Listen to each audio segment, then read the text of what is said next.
The day Linda went to the airport to pick up her first love. I signed the divorce papers at home. She offered to give more time to think. But I shook my head and said, no need back then. She married me only because Carter got married, and she had no other options. I was stable and respectable enough, so I caught her. I have held this position for years. Now that her real love is back, it's time for me to step down. We met again at the entrance of the Civil Affairs Bureau. I was holding the new, red marriage certificate when she blocked my path. Her eyes were red, her voice hoarse, asking me what does she have that I don't? To make you love her enough to marry her. I found out Carter was back in a strange way. I was at the beach and I bumped into my brother-in-law, writing something in the sand. He was on a video call on his phone, drawing a big heart with Linda and his friends' names inside. Carter, hurry back. He laughed, tapping the empty space with a stick. This spot is for you, I know, I just landed, said the guy on the other end, his voice warm and cheerful. Your sister is already here to pick me up. Suddenly I understood why Linda had planned her schedule so early and told me she had a meeting this morning. All right, see you tonight, came the man's voice again, unable to hide a smile. Justin ended the call and noticed me smiling behind him. The ocean slowly erased Linda's name from the sand. I tousled Justin's hair and asked, are you having dinner with Carter tonight?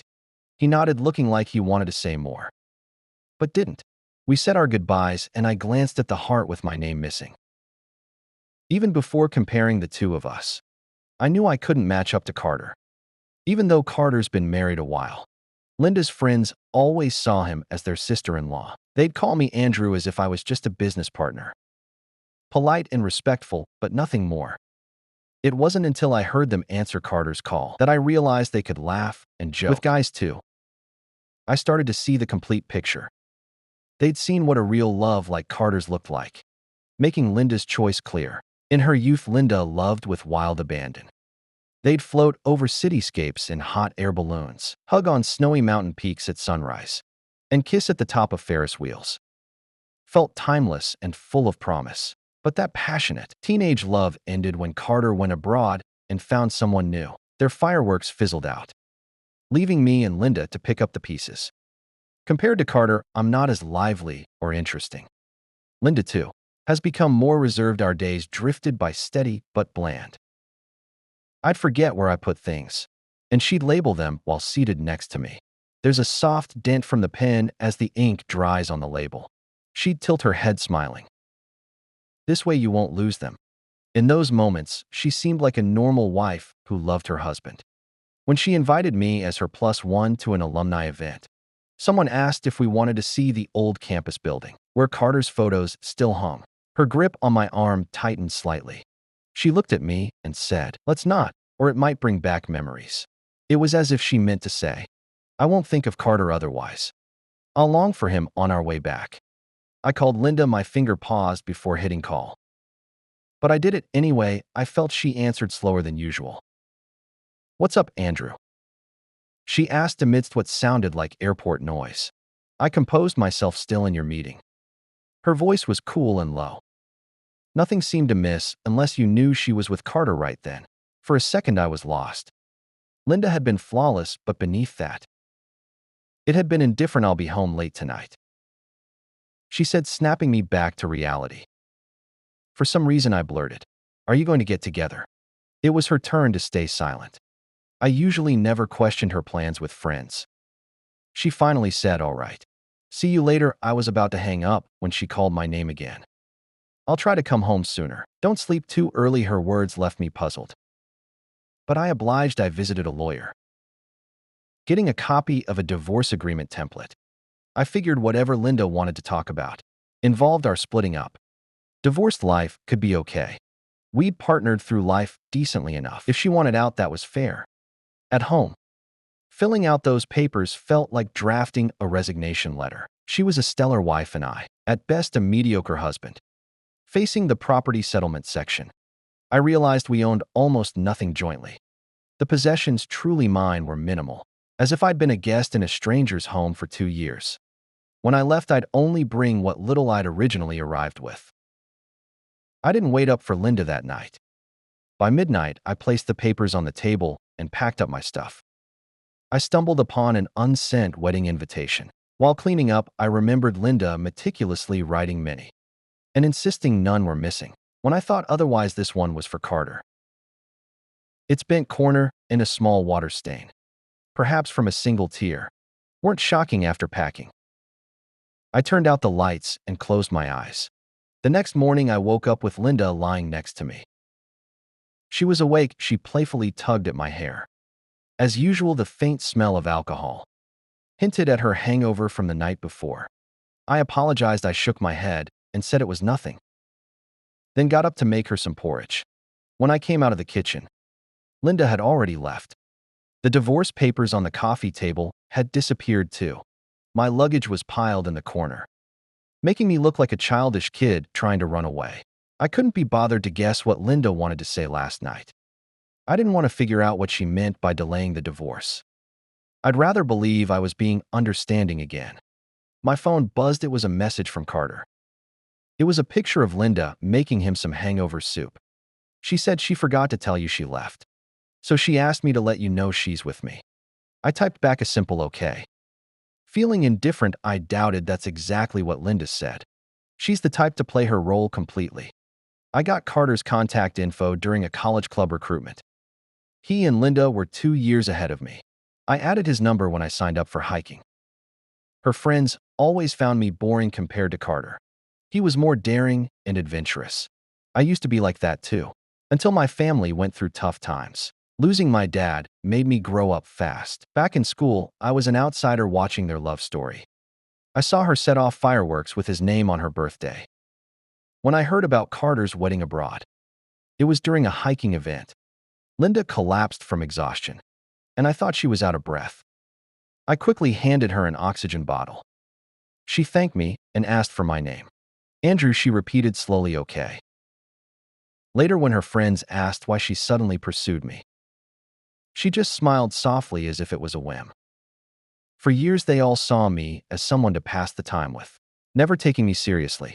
They'd shamelessly bring up Carter around Linda. I called my best friend Felix, asking to crash at his place for a few days. On the other end, he was surprised. What, did she finally pick a fight with you? No, I replied. Dragging my suitcase, we're getting divorced. I heard the door close and looked up surprised. Linda raised an eyebrow and sat on the couch, pulling out yesterday's divorce papers from her pocket. Thought it through. Her tone was calm, but her eyes pierced into mine. Sorry, Andrew. I drank too much last night. If this is about that, I promise it won't happen again. We can think about it some more. But I could smell a different perfume on her, one she hadn't worn since breaking up with Carter. Did she really only go drinking? Why couldn't she tell me who it was? With no need, I shook my head, handing her the pen. Sign it. She frowned and flipped through the papers, pointing at the property division section. Just this, I have a lot of assets. In court, you'd be awarded some. I hadn't seen her take this long to read a document in a while, scrutinizing every detail. No need, that money's all yours. I don't want it, she chuckled. Emotions inscrutable, all right. She signed her name quickly, but lingered over the signature line, making me wonder if she'd change her mind. I picked up my suitcase and left. Later that night, she texted me. Should I mail you the divorce certificate, or will you pick it up? I thought for a moment. Give me an address. I'll come get it. Courthouse entrance, then okay. I exited the chat and signed up for a hiking trip with Felix and his girlfriend. The departure was set for the day I'd pick up the divorce papers. Boys stay boys, right? I'm not young anymore, but finding a bit of that youthful feeling isn't bad. I'm not that old anyway. When I went to see Linda, she was in her car looking at her phone. I tapped on her window. She lowered it, and I saw she was canceling a flight. Booked wrong, the anniversary trip tickets from before. Didn't get a chance to tell you. I realized what she wanted to talk about that night. It was our anniversary too. At a loss for words, I awkwardly asked for the divorce papers. Andrew, I have them here for you. She said. That's when I noticed Carter in the car. He smiled, offering his hand. Linda looked away, saying nothing. I took the red booklet, thanked her calmly. My phone rang. It was Felix. Andrew. We're boarding soon. Get here fast. After hanging up, their car was long gone. I couldn't figure her out. She wanted me to know the divorce wasn't her idea. Still, she let Carter flaunt in front of me. I rushed to the airport, deleting her and her friends' contacts along the way. Guessing her thoughts was exhausting. At the airport, meeting up with the group, Felix pulled me aside excitedly. He pointed through the crowd. I spotted Carter and Linda. Carter held Linda's arm, saying goodbye. Linda seemed to enjoy it, hugging his shoulder. The world's too small when you bump into them, even on a hiking trip. I tried to hide within the crowd and met Linda's gaze. She made her way towards me, but couldn't get through the dense crowd. She pulled out her phone, typing into the chat. What's up with the sudden interest in hiking again? She sent it, but it only got a cold red exclamation mark. Her usually cold smile, like a mask for so many years, was now incredibly stiff. Carter didn't make it to the top. Maybe because he didn't train much while abroad. By halfway up, he was exhausted. He wasn't far from me, so I brought him back to camp, gave him oxygen, and fed him glucose. Carter was surprised to see me. When he opened his eyes after the shock wore off, he grabbed my arm and said thanks. Linda probably got wind of it. She rushed over in the middle of the night to take him away. Seeing me there, she looked a bit dazed. She cleared her throat and told me thanks. I couldn't help but laugh. These two were quite a match. Even their reactions were the same. After helping Carter out of the camp, she somehow returned to Andrew. Do you have anyone coming to pick you up? That sounded awkward. She assumed I couldn't make it to the top either, like Carter, and stayed behind to take care of him. I paused from putting on my gear and laughed. If I needed someone to pick me up, why would I be gearing up for another climb? During those years of marriage with her, I never stopped working out. 3 times a week, rain or shine. She never cared about those aspects of my life. I caught a glimpse of Carter in the passenger seat, staring dazedly at Linda. Better get going, Linda. Don't keep him waiting too long. After I got back, Felix mentioned celebrating my freedom. A man's either promoted or divorced when he's doing well, he joked, dragging me to the local amusement park. At the park entrance, I spotted 2 familiar faces. Carter looked excited to fit. This place had thrilling roller coasters he'd love. I tugged on Felix's sleeve, awkwardly looking away the next moment. My path was blocked. I just happened to be here too. Want to join us? Carter stood silently, looking at his empty hand. I glanced at Felix, a slight smile. No thanks, Linda. I've got a friend here, she sighed, almost inaudibly. Eyes fixed on me. All right. If your bag gets too heavy, let me know. I'll have my assistant help. Then she remembered. I deleted her contact and added my number. Hasn't changed. I noticed the bag on her shoulder. Clearly Carter's. Felix teased. She's quite nice, very polite. Just like when we were together. Our day at the park was oddly shadowed by Linda and Carter trailing us. When night fell, Felix wanted to ride the Ferris wheel. His heart couldn't handle the high thrill rides. I nodded and joined the line once again. Linda and Carter queued up right behind us. I felt awkward, filling the silence with idle chatter with Felix. As we boarded, a staff member stopped Linda. Sorry, ma'am. We're full this time. Through the glass, I saw something fade in her eyes. She walked out of line, and Carter clutched her sleeve. Wanting to ride, she sat on a nearby bench. No, I'm afraid of heights. In truth, she braved it back then. Because of Carter's love for extreme sports, she took him on hot air balloons and mountain climbs. She watched the Ferris wheel's reflection on the river, lost in thought. She wasn't young anymore. Realizing she had lost that old courage, Carter noticed Linda's downcast demeanor and gently patted her shoulder. He had never seen her look so fragile, like someone completely giving in to fate. When I got off the Ferris wheel, she got up and reached for Carter's hand. Let's watch the fireworks. But looking back, the person she wanted beside her had already disappeared into the crowd. She couldn't catch up later. Felix and I moved to another city for work. I became a professional photographer. Most of the updates about Linda and Carter came from the news. He was a reporter. One day, he broadcasted a press conference to me. It was a shareholder unveiling for M Group. Under the spotlight, Carter, in a designer suit, stepped up to speak. He joined the M Group's board. Linda had given him half of her shares. Grabbing the mic, he smiled and said, "I want to especially thank someone." His eyes shifted to the audience. The reporters buzzed, capturing the moment. I knew he meant Linda. The camera panned to her, looking at the sparkling Carter on stage, as if reliving her vibrant youth. "Carter, rumor has it you're getting engaged soon." A bit shy, he lowered his head, showing off a ring. "Yes, you all should come." The video cut off there. Felix patted my shoulder. "What do you think?" I silently turned off the screen. "They're a good match, and that's it." Felix asked. I nodded. "Yeah. That's it. We weren't compatible. Staying together just drained us both. Holding on to something not mine, no matter how tightly, was like grasping water, flowing past my fingers. So in the end, it's better to never cross that river. Just skim across the shore like a breeze." That's enough. But did you know Carter's engagement party is today?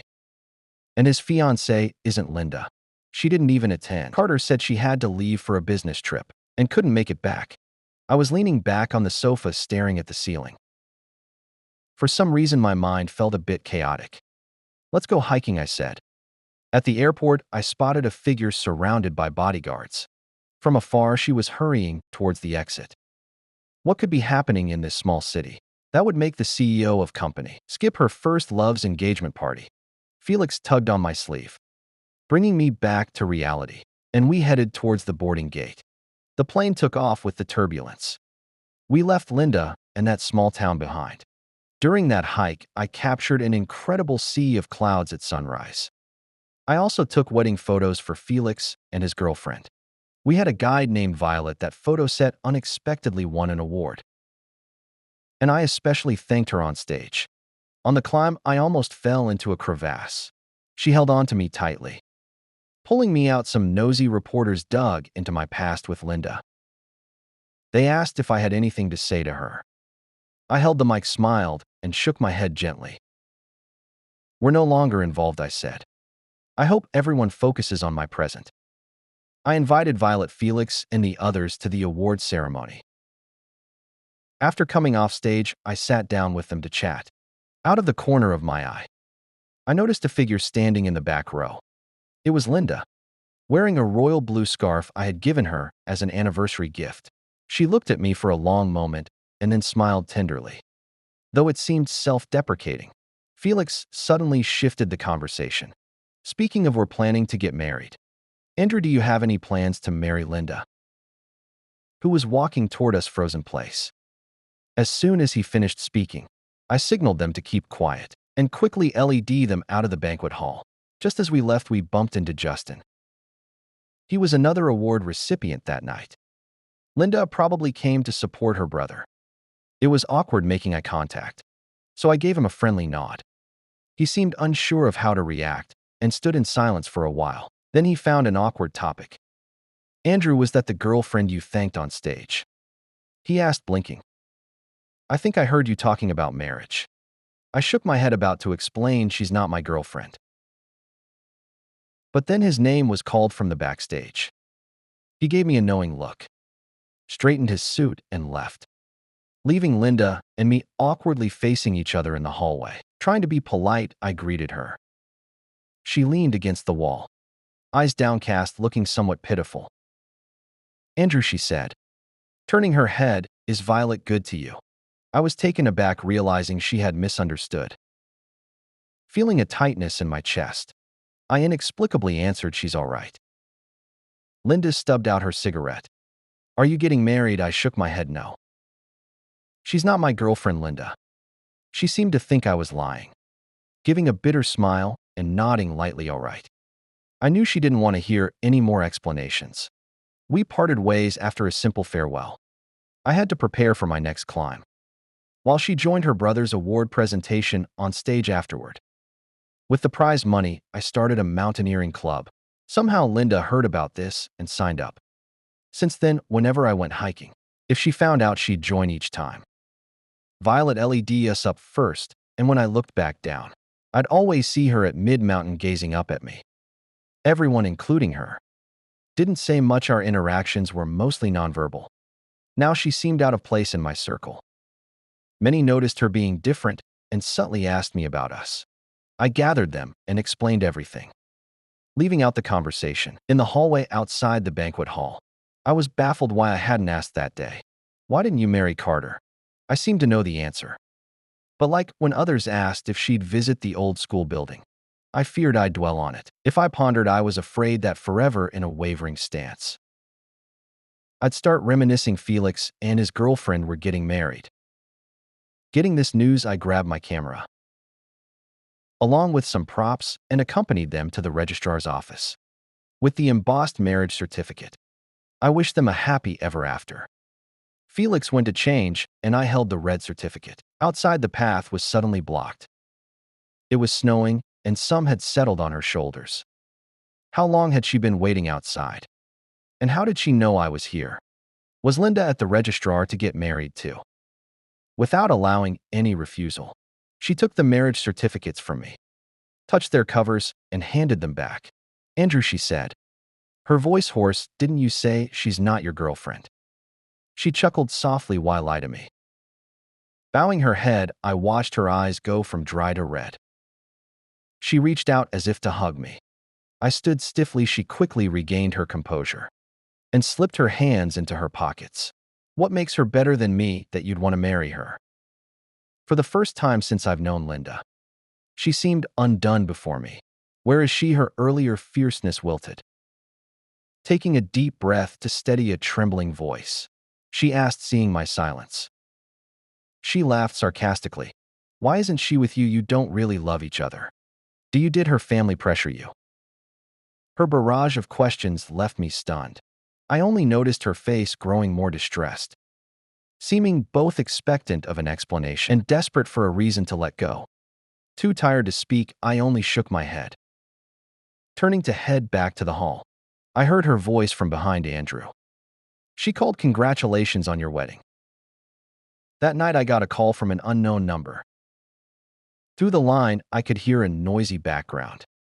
I struggled to recognize the voice on the other side. I just couldn't figure it out. So awkwardly I asked, sorry. Who is this? Suddenly it got quiet.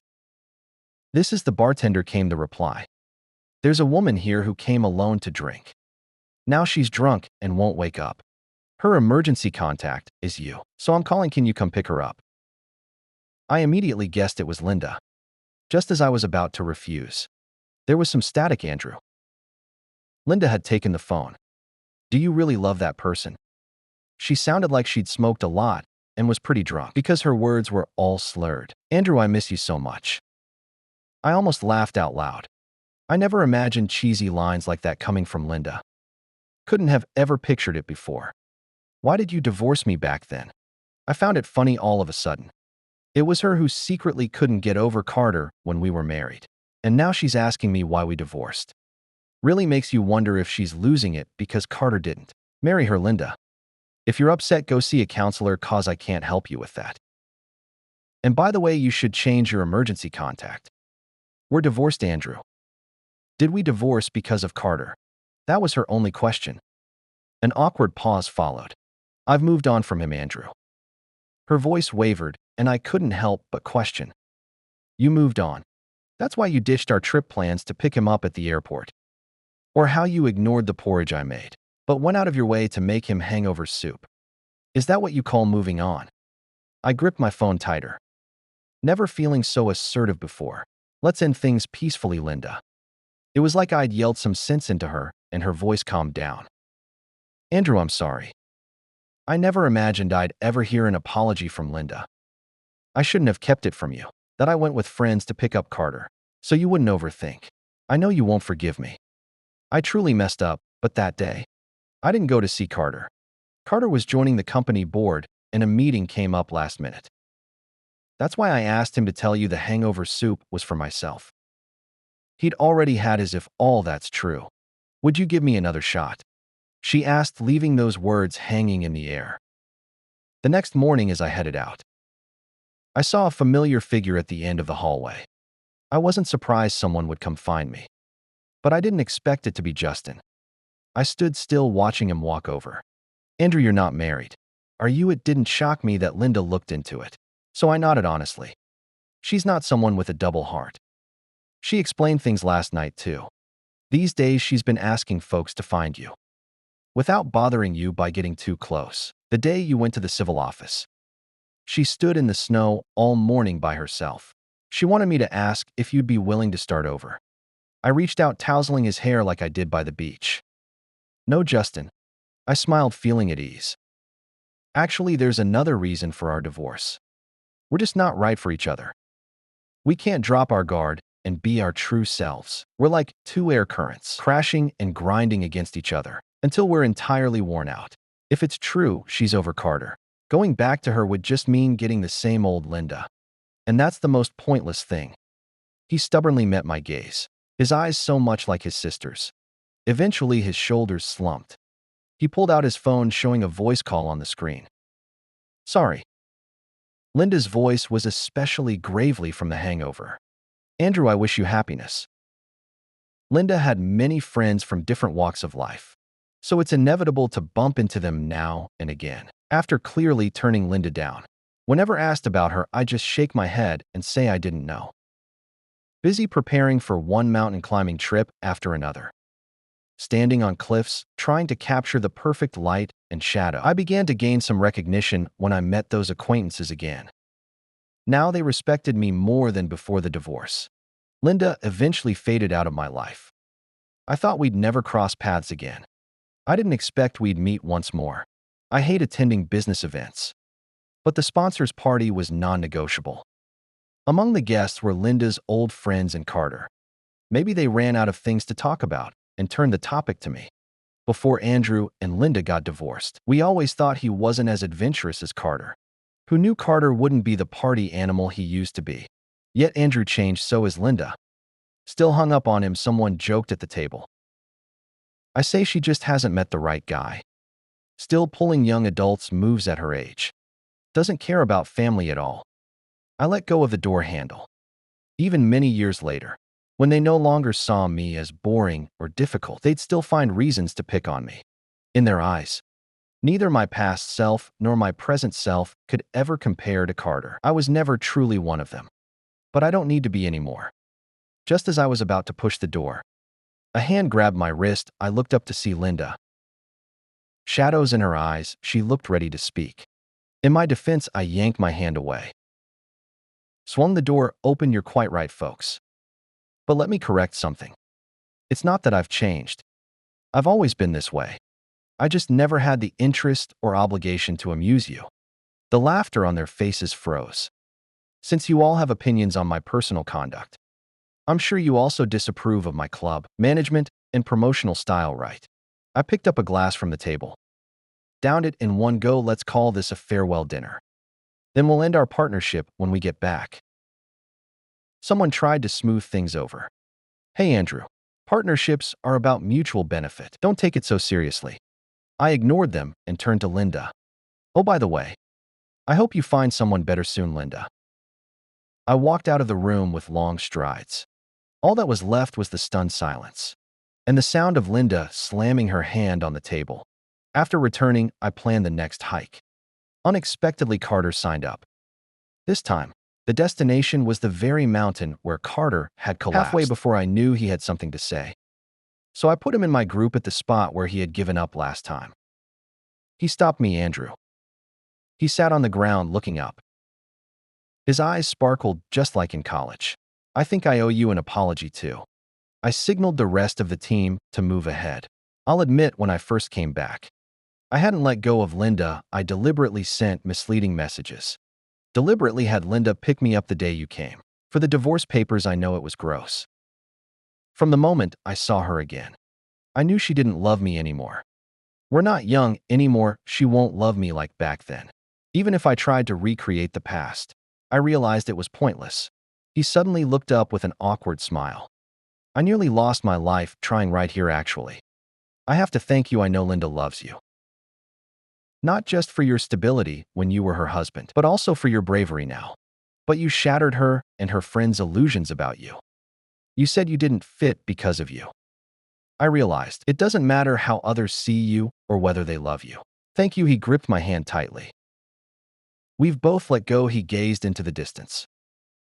Watching the sea of clouds, putting aside the bet with my younger self. This is the real allure of climbing. After the hike, Violet invited me to dinner. We'd worked together many times already and understood each other well. Seeing her hesitant at the dinner table, I prompted her to speak her mind. She twisted her fingers nervously. Avoiding my gaze, her face flushed red. After a long pause, she just asked if I liked anyone. I shook my head, none at all. I knew what she wanted to say. Are you trying to confess, Violet? Her face turned even redder. Biting her lip, she said, I wanted to say it on the mountaintop. But you and Carter were talking, and I got too shy to speak. Before I could respond, she hurriedly stopped me. Suddenly, someone tapped my shoulder. I looked up to see Carter, along with Linda and Felix. Andrew, will you consider Violet? Felix asked, eyebrow raised and looking amused. Carter waved a hand. I'm not here to interrupt. Violet said she was scared and asked me to back her up. When we were talking, he glanced at Linda. She wanted to come, her hands casually shoved in her pockets. After I stared for a moment, she squeezed out, I said, I'd wish you happiness. I glanced at the 4 awkward faces around me. Finally, resting my gaze on Violet. Sorry, I have no plans for another relationship. Feeling that was too absolute, I cleared my throat, at least not right now. There are still so many things I want to explore. No time to divide my attention to another person.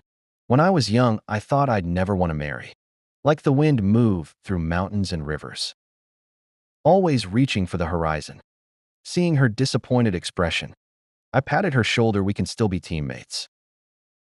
Even if it's not about love. You're the best climbing guide I've ever known. She stood, her eyes now shining. All right, so which mountain's next? The wind slipped in through the open window, caressing each of our faces, just like how it gently sweeps over the landscape. Lifting the birds, the wind doesn't linger.